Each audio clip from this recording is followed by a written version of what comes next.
I had to come back. This is try number 2. I had to fix something. Anyway, this is Wednesday, so it's time for Clumsy Hippo's morning cereal. And I know what you're thinking, but it is morning somewhere in the world. And I had a whole thing planned out for this last night or yesterday, and I had it all just worked out, and then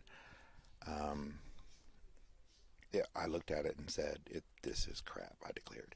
So I scrapped all of the superfluous type things like the fake interview, and I'm just going to stick with the facts and go over things about, tell some secrets or information about Tempest and Days of General Restlessness, and also, things that are coming. And something I did keep from my original outline was the part where the fictional host interviewing me mentions that they could not decide, since it was the Montgomery Bach Report interviewing, who was normally on Clumsy Hippo's Fake Fiction, and were borrowed for Clumsy Hippo's morning cereal in order to do a Days of General Restlessness themed show. And out of all of those, fictional they, who is really me, I am they, chose not to choose because they couldn't decide, so they just went with all of them. Kind of like, you ever see Parks and Recreation when Leslie was being interviewed at an NPR type station, and Dan Castellaneta was the host, the one who does voice for Homer Simpson. And when he went, they go to in the interview, and he's like, now time for Jazz on Jazz, and here's a recording of Benny Goodman played over a recording of Dizzy Gillespie, or vice versa, I remember. And they played it. It was just like this hot mess, like a couple of different orchestras tuning up at the same time, with the band also tuning up. It was just a mess. So I decided to do the same because I was like, well, I'm not always using theme songs, but I thought, which one would I use? And then that came in my mind. I thought, well, that's it. That's what I'm going to do. I'll play them all. So here we go into a special edition of Wednesday's Clumsy Hippo's morning cereal.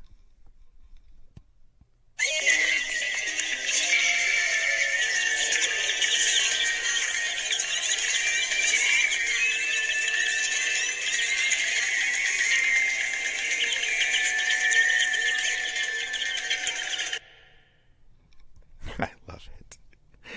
I'm sorry if it was a bit loud at the beginning, but I love it. It's just a fucking mess. It's just, oh man, it's noise. That's what it is. It's fucking noise. So this may be my new theme song for everything. Okay, now let's get off of that because I won't play it again. I won't subject you. I might play it at the end. But we're going to go through this a little bit of information about Days of General Restlessness.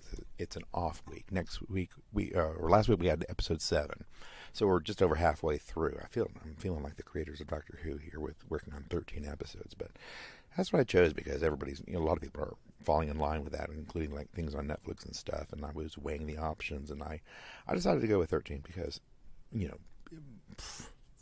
more probable than not, because of Doctor Who. But it worked out well.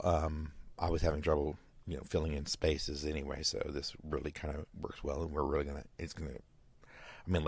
7 amped up, and number 8 amps up even, and we're just gonna, keep going until the end of this season, and I'll talk about that in a moment.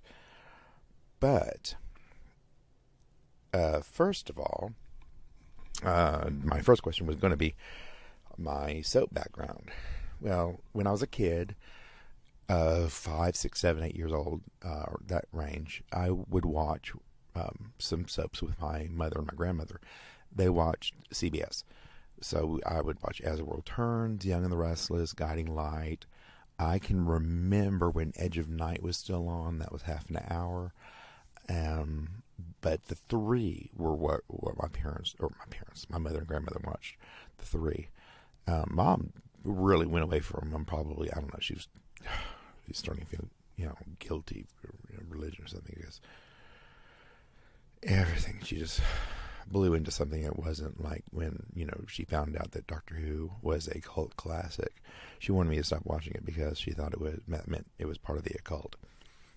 It's like you need to, get your facts before you, but that's not, her. She likes to yell first and find out details later.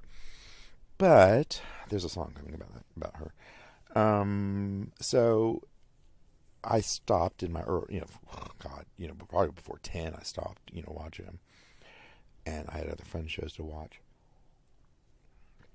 So, oops, not the change of scene.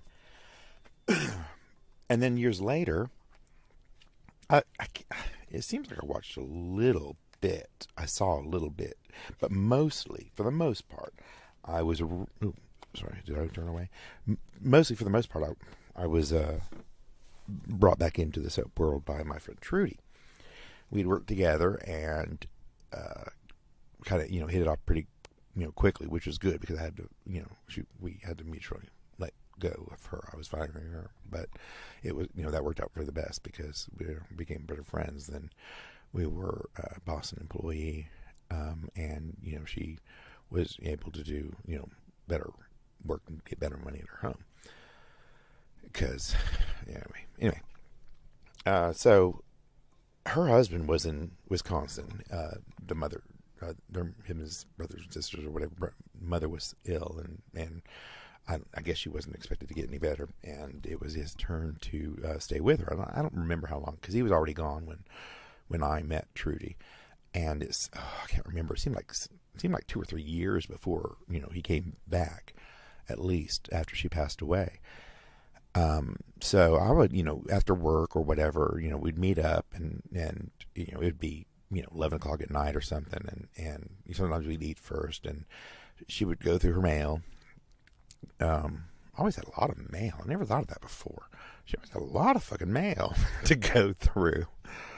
And, also typically I would have to reset the VCR. She did not know how to set the VCR. And believe me, I don't falter for it at all. It was a complicated goddamn VCR. I mean, I was pretty, proficient in VCRs by that point, but her timer or time for clock setting was just really, you had to like hold this one thing and push this other thing while pushing a third thing. You're like, I only have so many fingers to stretch. But in the meantime, because the power would go out or something and then it would be flashing, so she'd pop an empty VCR tape in front of it, so because that flashing would drive me crazy too. I'd come over and I'd see that and I'd be like, "Oh, time to set the timer or the clock." But I guess she had trouble with the timer too, especially if the time was off. So she would leave for work or wherever and just hit record, knowing that there was enough room on the tape. And so we'd lay down or sit down. She had a big, I don't know, it might have been a California King, because it's like we could like reach our arms as far as they would go and touch our fingers. Not in bed, sitting in bed, and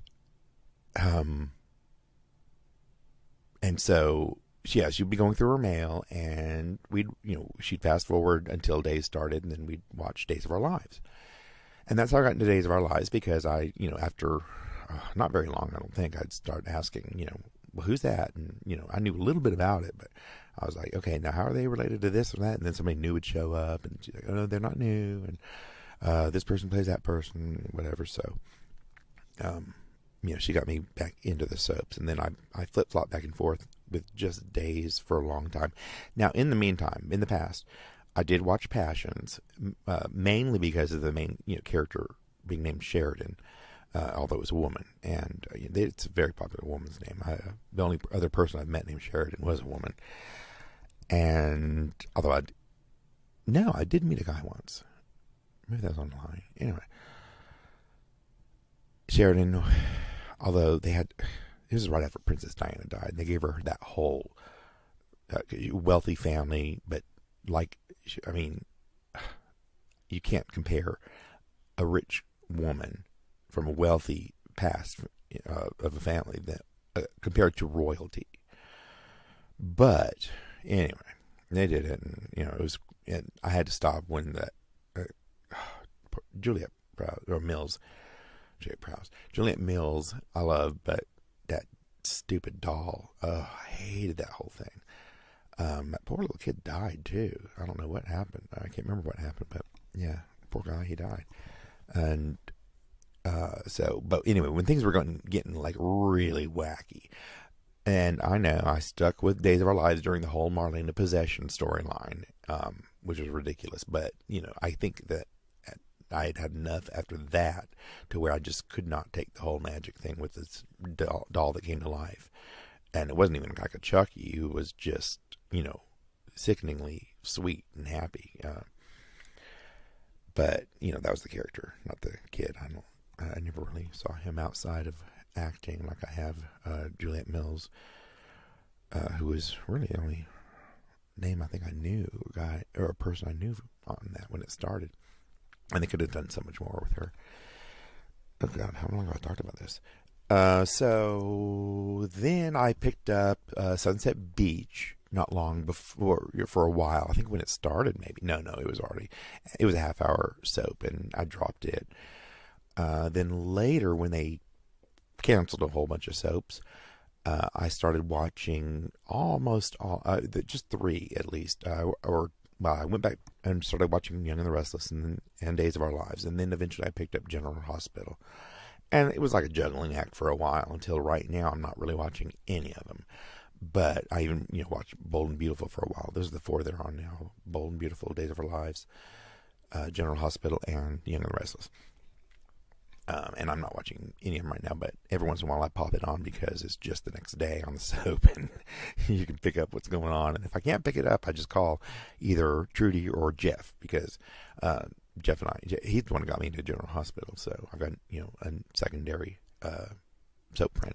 So that's how I got into soaps. I remember when I was, when it came to an idea, which was the second question,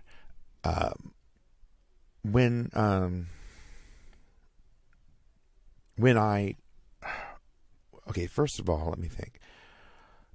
When I was growing up, I remember a little bit Mary Hartman. I remember it enough to know what it was, but more so I remember the parody of the parody done by Carol Burnett on the Carol Burnett show for Mary Hartman. And I recognized elements that were from the show. I just don't remember the original show that as much. And the thing that really, for me was a better example, the best example was Soap, the sitcom with, bless her heart, Katherine Hellman, who just died recently, and I loved her, especially in Brazil. Oh my gosh, she's great in Brazil. And I don't know, if I like Mona from Who's the Boss, or the mom from Brazil, or what the hell was her name on Soap? Jessica Tate. And that one was really, it was a comedy, of course, and it was a half hour, and they had outlandish things going on, and for that time that was kind of tame, of course. And then it was all done in your basic style of the soap. There are certain things that soaps do, bring somebody back, who's supposedly died. There's always, twins, twins who, fight or get mixed up or mix themselves up, or one takes the place of the other, or sleeps with the husband. There's, pregnancies, and there's all sorts of, there's the rich, the rich people are always, very mob-like in soaps. And then, you've got your good, kind people and your bad people, and there's disappearances, and it's just, and things always take forever to resolve. They really do. And, like I was talking about, it'll be just about one day for your week's worth of soaps. So that's why one episode of mine, since it's every other week, but I kind of, call it a week, is just one day, because that's about what you get in a week, 5 days worth of soap operas. In my teens, like I'm talking about right around 15, 16, 17, I started writing my own little fake soap about my circle of friends, and I changed the names slightly to be, ridiculous, slightly different names that were just not even close to even sounding like a name. Not like, made up names today that, don't sound like names, of course, but we just haven't heard them yet until, somebody made them up for their child. These were just like, words. But it was, we were all in the same religion, so that's how we were in our circle of friends. They're kind of, at that point where we started rebelling, a bit. And so because they were reading it and because somebody might see it, I had to keep it clean, so that's no fun. And then over time, of course, my sense of the absurd developed and grew and became better. And so I suddenly, I don't even know how this got started, but I just wanted to go back and see, try doing something. And of course I had to, begin by making a whole lot of notes because, there is a lot going into a soap opera. There really is. It's, you got to remember all sorts of things. And I'm going to have some inconsistencies. I know I will. I've got one coming up. I think I found a way around that one. I'm trying to find the ways around them, but, I may get to the point that, something may conflict with something earlier, but it's a soap world, so I'll be able to write my way around it. Excuse me.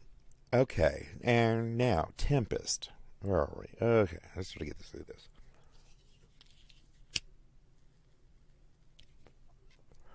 Of course, I needed a town. We got Salem on days and Genoa City on General Hospital. And, I can't remember. No, Genoa City, is that Young and the Restless? Yeah, because General Hospital's Port Charles. I needed a place, a town, an area, and so I don't even remember. See, I started all of this, a while back, and I'm glad I did as much as I did. I developed it as much as I did, because otherwise I would have had to have started over, but I didn't, thank God. Although some things I'm having to, I think I finally remembered the last thing. I couldn't remember what the hell it was, because there was just one first name there, and I'm like, who's that? But I remember who it was now. And outlining and having overlapping arcs that like soaps do, affairs and stuff. Well, I'll go into some of that when I talk about a few of the residents. But I don't remember which came first, but at some point I was looking up that area of the Eastern Rockies, and I thought that might be, I was going to put it somewhere like nestled in the middle or on the west side closer to Yosemite, but when I started reading about it, the Rockies and the slopes on the eastern side, I thought that might be a good place to nestle a plateau. And then I got lucky and found out about the Chinook winds that blow, the dry, warm winds that blow down the eastern slopes. And I'm like, hey, there's my metaphysical type aspect to it. And I inserted magical properties into these winds. And, in my head, I'm thinking, okay, well, now they can have, Chinook warnings and stuff like that. Kind of like how I began it with that little 3-episode arc about introducing you to the Chinook winds, the first warning, and then the preparations, and then the coming, and then I guess it's 4 episodes, the aftermath. So that's really helped me a lot to develop things the way I need to, because if something happens and I'm in a corner, the Chinook winds just have to blow, and it changes what I need changed. So that's that's a good little secret about the Chinook winds and how they're working. I mean, not only do they allow me to build on the craziness, but they allow me to fix things too. Tempest, well, as you're seeing, if you're paying attention and you're realizing what's happening. It was first found by 5, and I guess I'll go ahead and I'll talk about them because we're moving into meeting the residents anyway. So I have been playing around with the idea of a thought existing and watching and paying attention, and you see that, and it shows you or tells you, or you see it talk or think about having been so empty. And then this group of 4 couples and a companion, I'll call him, because he wasn't really a slave. I mean, they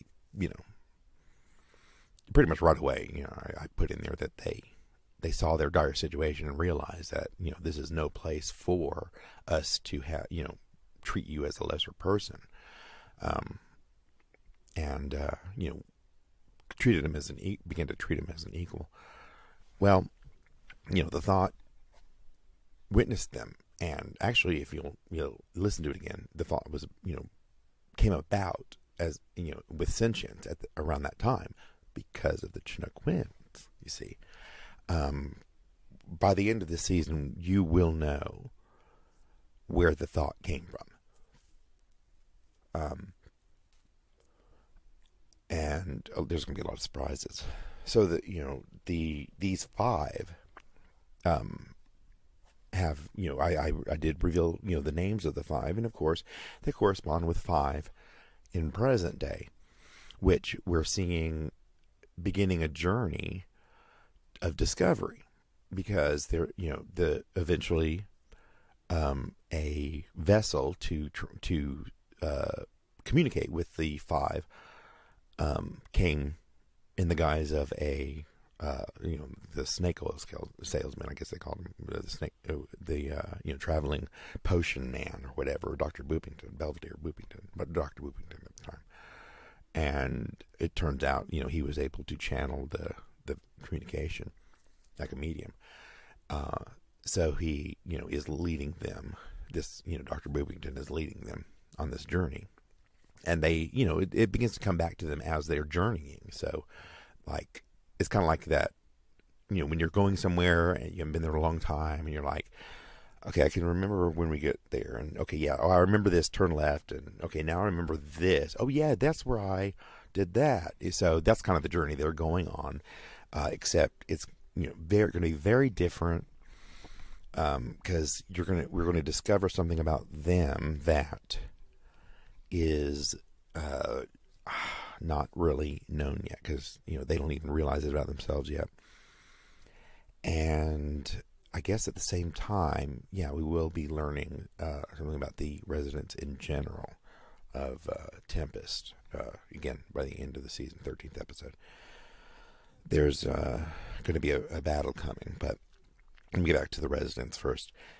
Okay, Sky and Rocky. Now, Sky is, if you remember, Clint Marlborough is really bitter about Sky because she came back. Because he has the tavern with the rooms, and I don't know, I think I called it a tiki hut at one time, but I just blame it on the Chinook winds if I call it something else. And he rents little rooms, like the old days taverns. And Sky's family has always owned and run Wishrom's bed and breakfast. Now, she took off when she was a teen, and just recently came back to Tempest with her quote-unquote son. You see, she had to go in hiding because it's not her son. I think I mentioned this once, but basically he was a student or someone that, friend's son or something that I haven't, gotten that detail down yet, but it'll come out. And, he's a high school student. He's like 16 years old, which, in some states that's, legal. Actually, in Georgia, that's legal. Here, yeah. But that's the age of consent in Georgia, 16. And so, but, she had to go take him back home in order to, escape being caught or being in trouble. Now, she has not done anything with him. She's just waiting. See, she's kind of smart, but it looks like it didn't turn out all that well, but we will see because it's a soap opera. So she goes back to Tempest, and everybody thinks this is her son because, why would she lie about that? Meanwhile, he's a horn dog, and, he's having it off with other students and stuff, and, and a lot of people actually, in town. And so is Smush Weinstock, the delivery boy. They're both, sexed up teen boys. So that's, their thing. Of course, right now, we last saw Rocky stuffed in the chimney on top of the B&B, but I think in 8. Oh, I mean, but, they're going to, he can't be up there forever. Although it is, tall, but, somebody on the top floor has a smell. See, you're seeing the process happen. So, but something's going to happen. We're going to see, because I have some very repetitive plans for Rocky. Sky's not going to do very well. Although she's probably going to end up in the arms of Stake Magnuson, the new deputy. She tends to fall for men that are not from Tempest. And that's going to create some interesting issues with Camille Poisson, the spa owner of B&B. And I won't reveal yet why she is interested in Stake Magnuson. I love my names. Now, Fist and Slap Powers, speaking of names, probably know more about Tempest present day than anyone else. Well, he's the sheriff. She's head of animal control. So, they definitely see a lot, hear a lot, and know a lot more than just your average resident.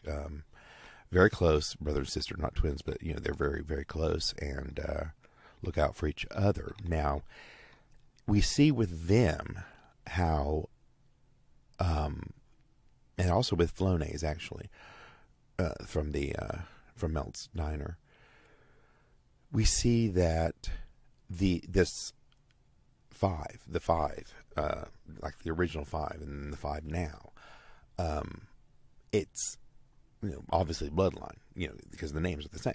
Well, not all the names are the same because, marriage, but, they're the same bloodline.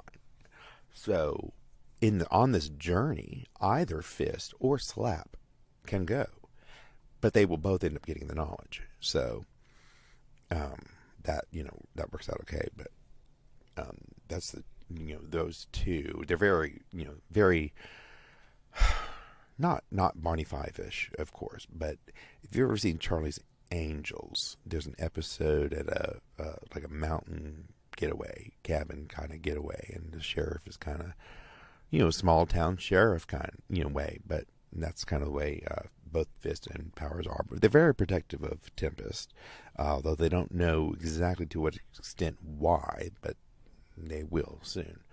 Very protective of Tempest, its residents, its animals, and so they just are always trying to be on the lookout for incongruities, which would be something normal since the whole town is already incongruous.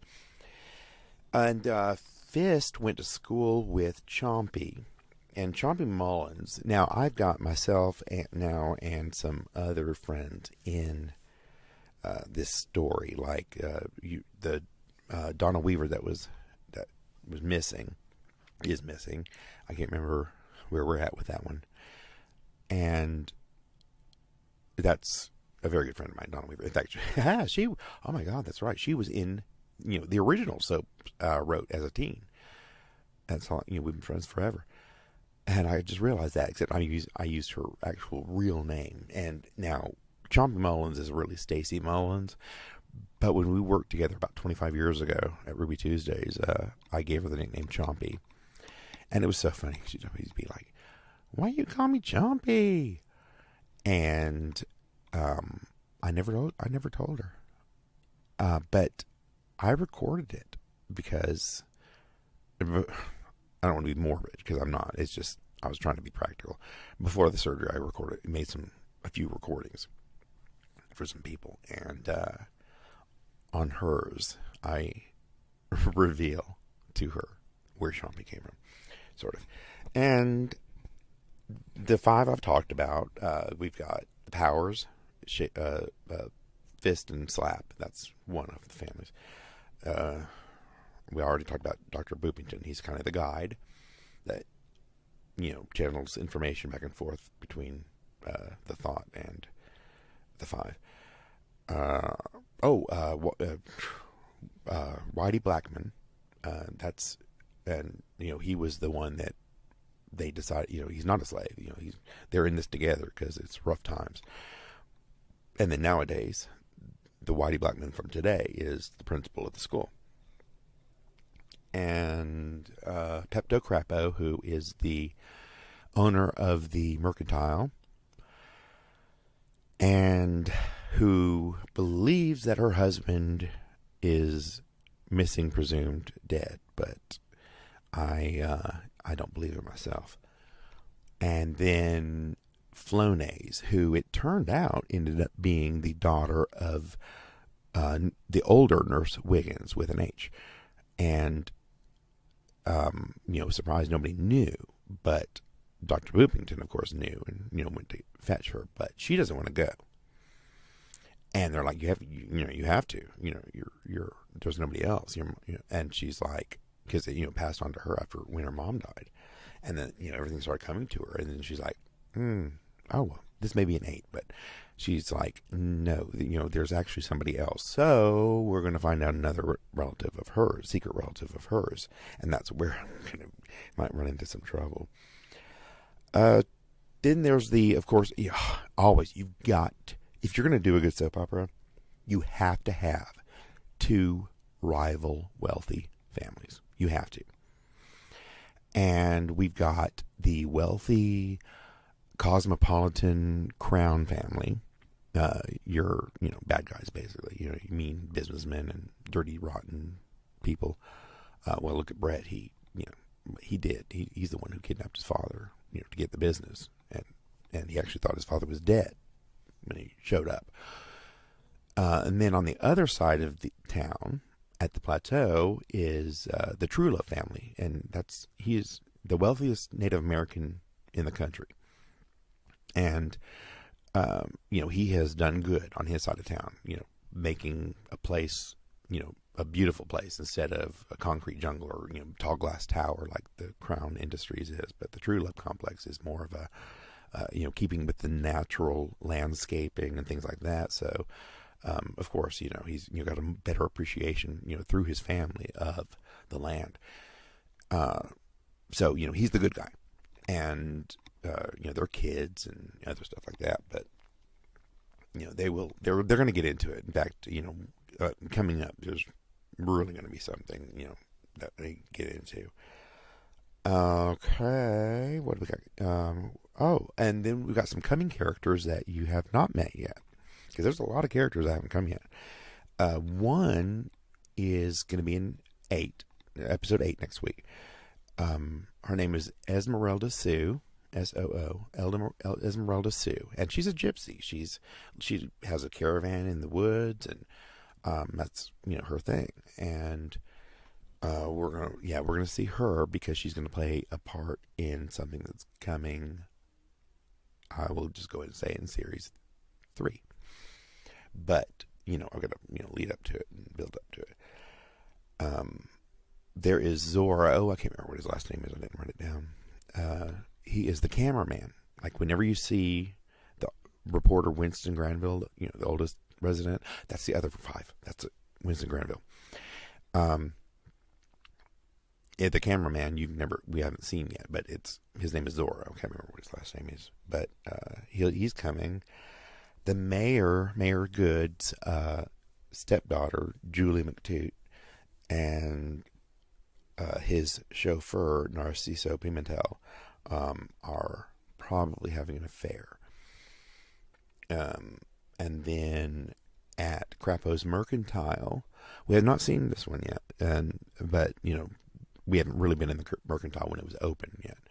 But their cashier, she has one employee, Pepto does, and that's a cashier named Cha, and she is Vietnamese or Korean.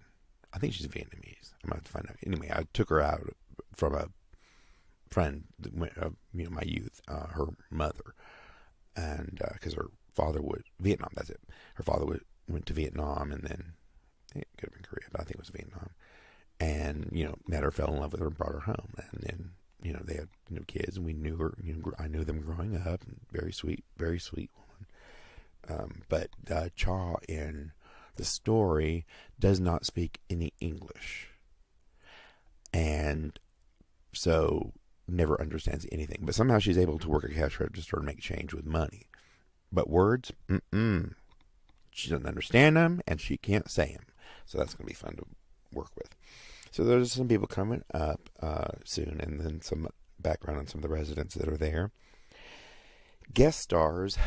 I'm loving having guest stars. I think I first got the idea when I was doing the sheriff's police radio squawking, and I thought about Bobcat Goldthwait, or Brenda Vaccaro, or it's like I kept coming up with the people, and then I decided to bring Dame Maggie Smith into it, and then I decided, wait a minute, she's going to be Dame Maggie Smith as the Dowager Countess of Granville as Dame Maggie Smith.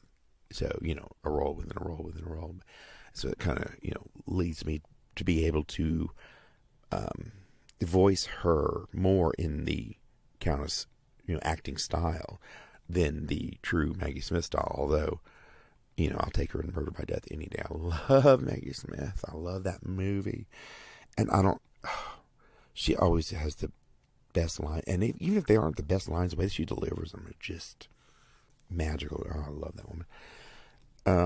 So that's fun having that. Of course, there's Ariana Grande, the stray cat, and who became sentient at the last Chinook wins. So she's not just a dumb cat running around anymore. She's got some smarts now. Let's see, who else has been there? Oh, yeah, I'll have little, scenes like with the hostess at the restaurant, the Palm restaurant. And, in the credits, it turns out it was Kelly Osbourne, which it wasn't really. Or Chompy's invisible baby, played by the Clooney twins, George and Amal's twins. I can't remember their names right now, but, how they always have twins playing babies and children. So that's kind of what I did there. And try to insert some silliness too, as well as craziness and idiocy. So let's see, that's guest stars. There'll be more coming. They'll pop in and out. Oh yeah, William Shatner was one of the first ones. I think that might have started it actually. Now phenomenons. Okay, the Chinook winds we know are a phenomenon. There's the phenomenon that the weather inside of Tempest is always the same, no matter what happens outside. But even in the dead of winter, when you look outward beyond Tempest, you see the same as Tempest. Beautiful blue skies and whatever. And I think I showed this in 7. You cross out of the border line, and it could be horrible weather or whatever. But so that's interesting, the phenomenons. The 5 are going to end up being a phenomenon. Actually, everything's going to end up being a phenomenon. Everything, yeah. So, watch out for that. There's a lot of phenomenons going on here. And, the thought and where the 5 are going is a phenomenon in itself, separate from, Tempest's phenomenon. So it's a lot of things. Like there's a phenomenon of the fact that the animals in Tempest are the same animals that have always been in Tempest. If I can think of more, I'll come back to that. But the rest of the season, most of what we've seen is going to get resolved. I'm going to have some carryover, of course. But some of it won't carry over until 3 because something is going to happen to make Series 2 very different. before we return, because things are going to happen at the end of series 1 in episodes like 12 and 13, and they will change a lot.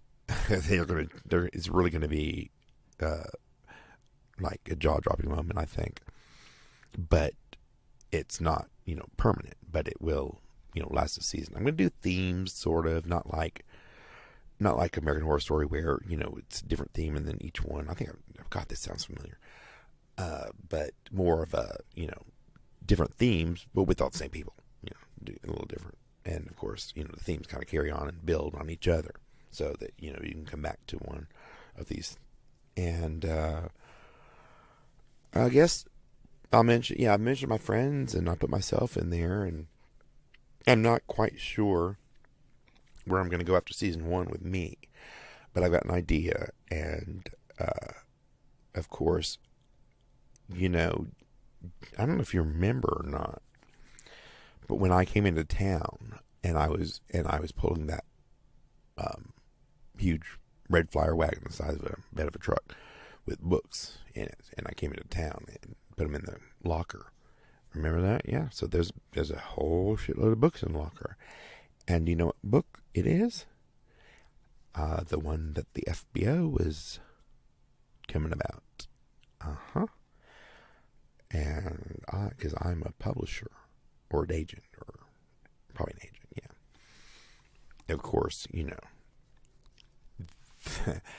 the books are going to play a very, very, very big part on how we get out of the mess that series 2 will be. I said it's going to be very different, but only temporary. And those books, this mysterious, tell-all book of Tempest, is going to play a big part in helping to write certain things again, so that we can just get back to normal craziness and bad stuff and good stuff and all the stuff. Oh, and that's it. I am still working on getting in here to record for you, to see the studio, and I'm probably going to do that in a little while. Hopefully I do tidy up in here a little bit in my tiny space. But that's it for this. This has been kind of fun to do on and off week for the soap.